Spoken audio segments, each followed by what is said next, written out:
Here he finds a dark, frightening tone for material that is R-rated and definitely for mature audiences only. I was jolted, but I was absorbed. It is a journey into a dangerous world. It is a journey, a descent into hell. I'm trying to understand! I don't think that he can shake it from his mind.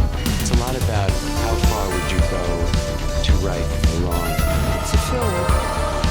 What is on the 8mm piece of film sets Wells off on a journey into a world he never dreamed existed. Tell me the poor girl wasn't killed. The making of 8mm was a journey into the underside of America. Tom, where are you? James Gandolfini and Peter Stormare, all talented actors known for their realistic portrayals. Trust me to take your money, but not your picture. Those are two different kinds of trust. The result is 8mm. Nothing can prepare him for where the truth will take him. Whose machine? Keeps drawing you in more and more. Be careful when killing monsters that you don't become one yourself. 8mm. Some doors should never be opened. So your thumb was jolted up? My thumb is jolted up. If it had been another just tough, violent detective out there, I think it would have been just another tough, violent film. And what I liked was the fact that this guy who loves his wife and his family and who doesn't believe that this stuff really happens gradually gets changed into the kind of person who is capable of revenge and possibly even of murder. And I think that arc is what the Nicolas Cage character is about. All those phone calls home. Talk about phoning in a movie. This really was an ad for AT&T.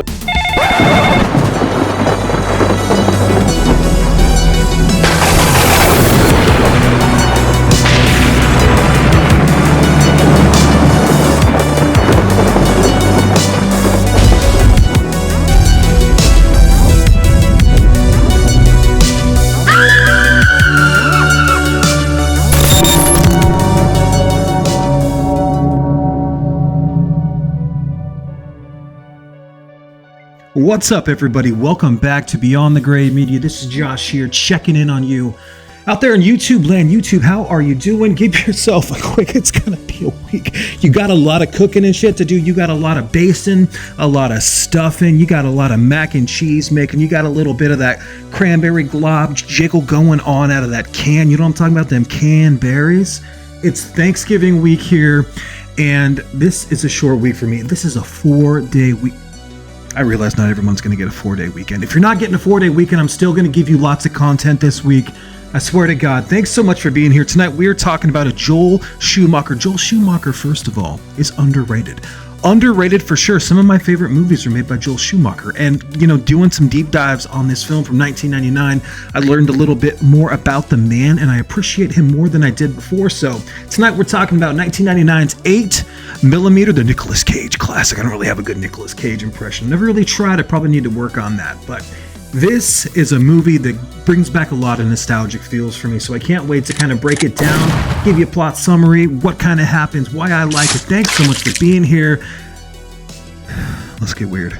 Sometimes movie watching can be really fun. Don't get me wrong, that's what movies are supposed to be. A release, a ride, a dopamine burst, a shotgun blast through the cerebellum and into another dimension, where pride, utilities, and responsibilities are forgotten.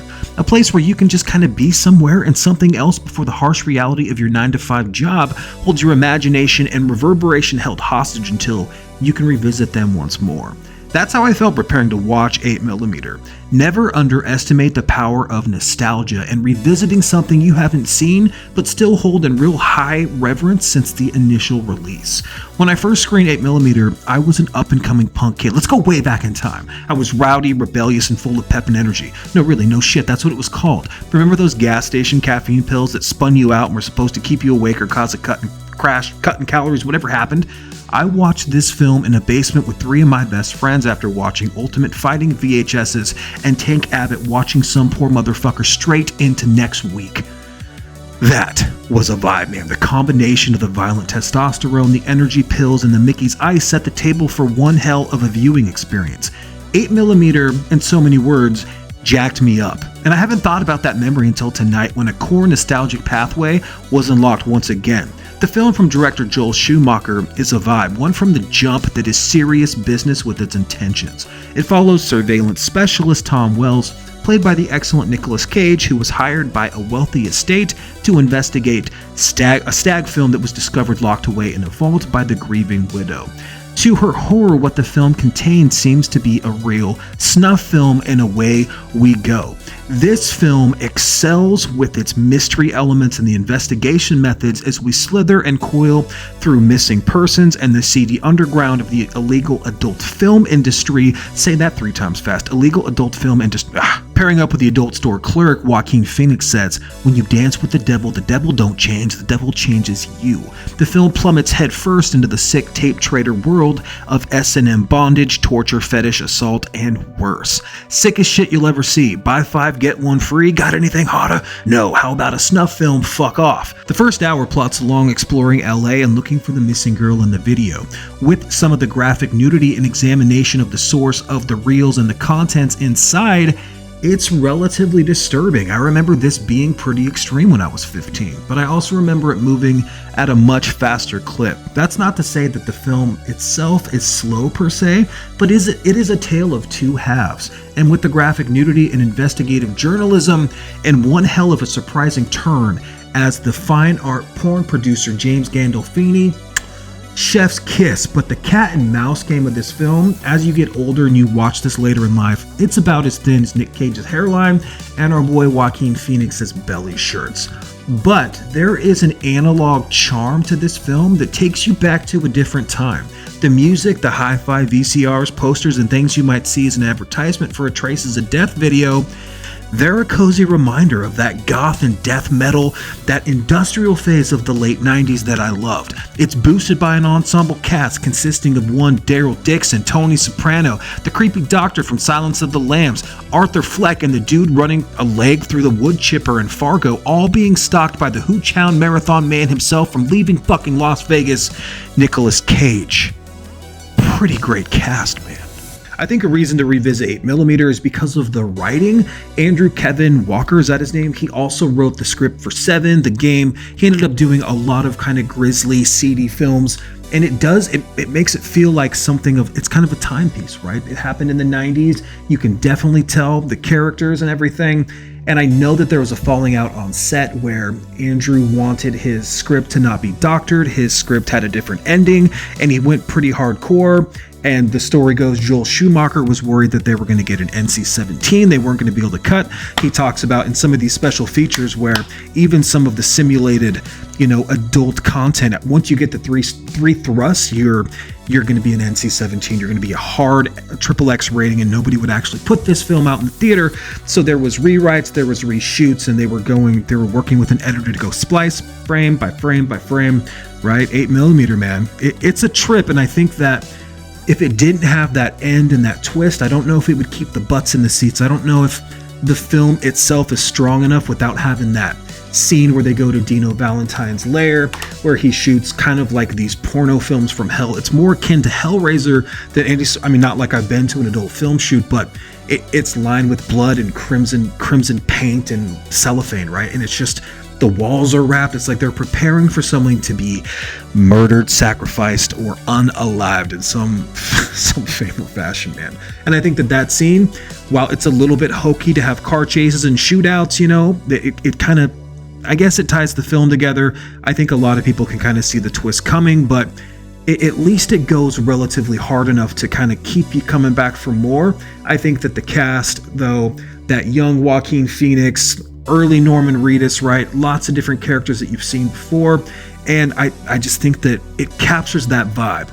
For me, I think my favorite thing about 8mm is going back and remembering how I felt when I seen this movie, because there wasn't a lot of movies like this, even though the kind of dark horror thriller was really, really popular in the late 90s. I just remember watching it with my friends and us all being like, whoa, dude, because there's a lot of nudity, there's a lot of content where they're going to these seedy underground kind of like little festivals, these like little traveling circuses full of like really, really dark content that people are tape trading, if you will.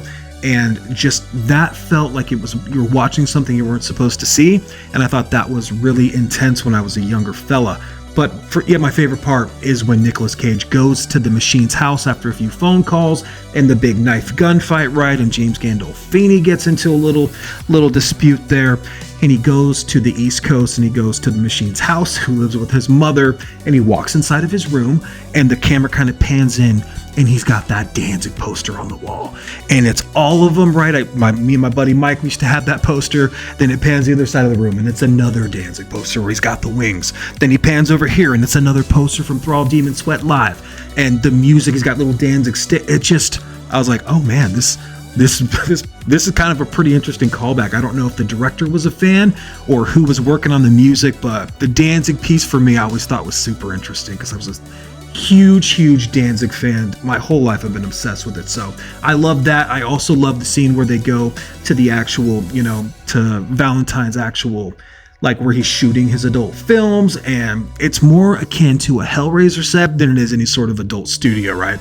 It's got these like crimson red walls, blood and cellophane, and everything's kind of wrapped like they're expecting blood splatter. I think that's a cool touch. There's some twists coming that a lot of people can probably see coming, but that is a pretty intense scene. You get Nicolas Cage kind of overacting a little bit, but it still works, man. I haven't watched this since 1999. I think I tried to watch it maybe like 10 years ago, and I just wasn't in the right headspace, or for whatever reason, I just ended up not finishing it. But when you revisit it, it holds up, man. I'm going to say as a film, this is a solid 6.5, 7 out of 10.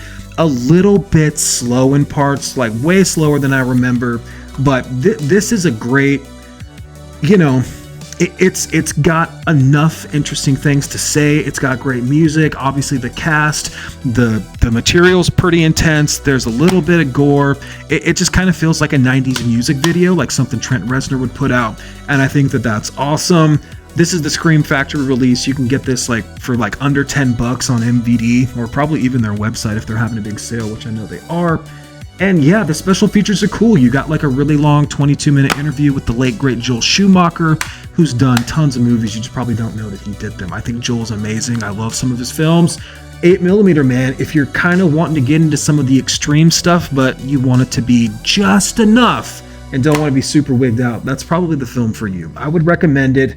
I had a good time, and so yeah, I'm gonna give it a pass. I think it's we're gonna go 7 out of 10. 7 out of 10. And thanks for the ride. Thanks for taking me back to being 15 years old again. I haven't thought about that core memory. I remember the music. We were listening to probably like the third Korn record or something. I think that had just come out maybe. It was a vibe, dude. And watching Tank Abbott and UFC fights, because my dad worked for the cable company. So we always had all the different pay-per-views. It was a trip going back in time. So for that 8mm, thank you. So that is 8mm, and there's a lot of stuff that I didn't talk about in this review, being almost like 12 minutes long, because there is just stuff that even the director said that he said, you can have all this kind of material, but I don't want it to be real.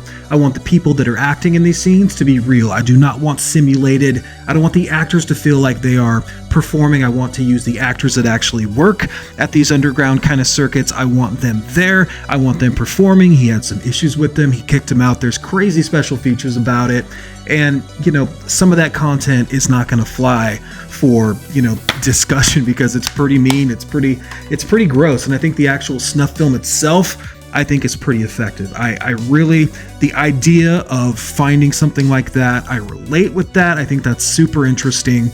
And then his kind of like slow descent into madness as he has to try to put the pieces together, lose his wife, smoke a lot, lie, be a terrible person. It's pretty effective. I'm a pretty big fan of this movie. I'm gonna, stick it on the 7. If you want to see more from me, folks, you know what to do. All the YouTube usual shit that I say. Like, comment, subscribe, and then follow me on social media. I hope wherever you are, however you found this video, you are doing well. You've got a crazy holiday weekend coming up. Maybe if you're living here in the good US of A, get your turkey prepped, packed, salted up, brine, whatever you got to do. If you're using oil, please don't fill that thing too full. Turkeys weigh a lot. They're covered in water and solution, and that's going to rise over and blow up, and then you're going to have to watch YouTube with no hands. Now I'm talking to hand and foot guy, whatever, right? Wherever you're at, take care of yourselves. Cheers.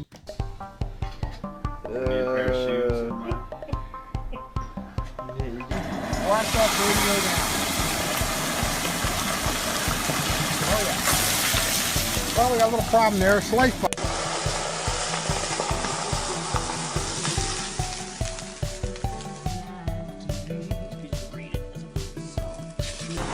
Whoa! Uh-oh.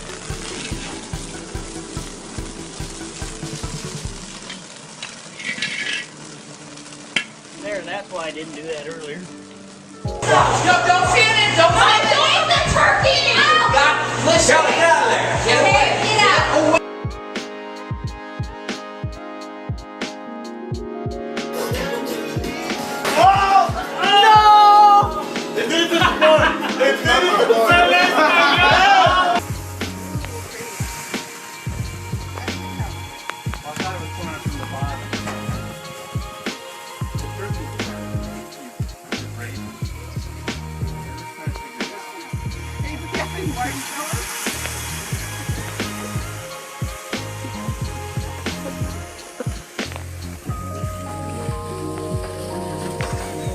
Brat.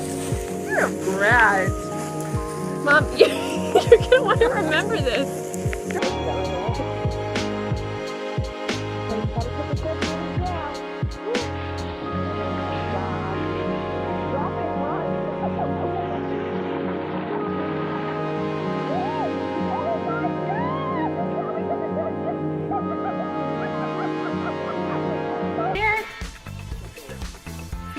Kitchen.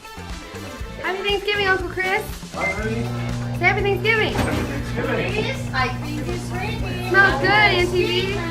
Oh, Happy Thanksgiving. Happy Thanksgiving, sweetie. Smells so good. Looks so good.